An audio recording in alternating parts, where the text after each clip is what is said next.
Mehsana urban bank ચૂંટણીનો મામલો વિશ્વાસ પેનલના ડીએમ પટેલનો ઓડિયો વાયરલ થયો.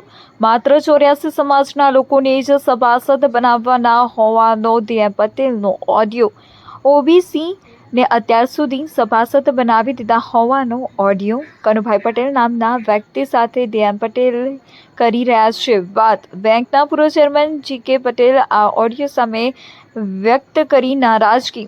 બેંક સૌની છે, કોઈ એક સમાજની નથી. ડીએમ પટેલે ઓડિયો બાબતે કોઈ પ્રતિક્રિયા આપવાનો કર્યો ઇનકાર. અર્બન બેંકમાં જે ડીએમ પટેલ જે ઉમેદવાર છે તેમને ઓડિયો સામે આવ્યો છે કે ઓબીસીને સભાસદ બનાવી દીધા, હવે કોઈ બનાવવાના નથી, માત્ર 84 સમાજને બનાવવાનો છે. આ કેટલી અંશે યોગ્ય છે? આ એક ચાઇલ્ડિશ વિચારો કહેવાય. આ બેંક એક સમાજની બેંક નથી. આ બેંક બધા જ સમાજોની બેંક છે. એટલે આ કોઈ એક સમાજનું પ્રભુત્વ છે એવું માનવાની જરૂર નથી અને એક માટે પ્રયત્ન કરવો ના જોઈએ.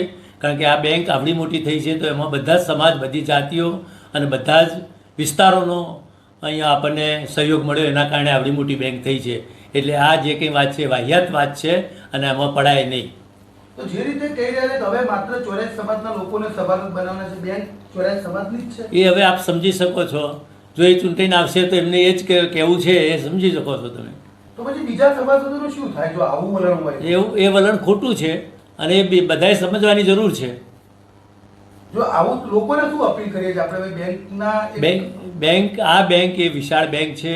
બેંકની અંદર કોઈ સમાજ, કોઈ જ્ઞાતિ અથવા કોઈ વિસ્તાર, બધા જે વિસ્તારમાં જે છે અને જ્યાં જે જાતિ અથવા તો સમાજો છે એ બધા જ એના લોન ધારકો અથવા ડિપોઝિટર છે અને એના સભાસદો બી છે. એટલે બેંક કોઈ પર્ટિક્યુલર સમાજની છે એવું માનવાની જરૂરિયાત નથી.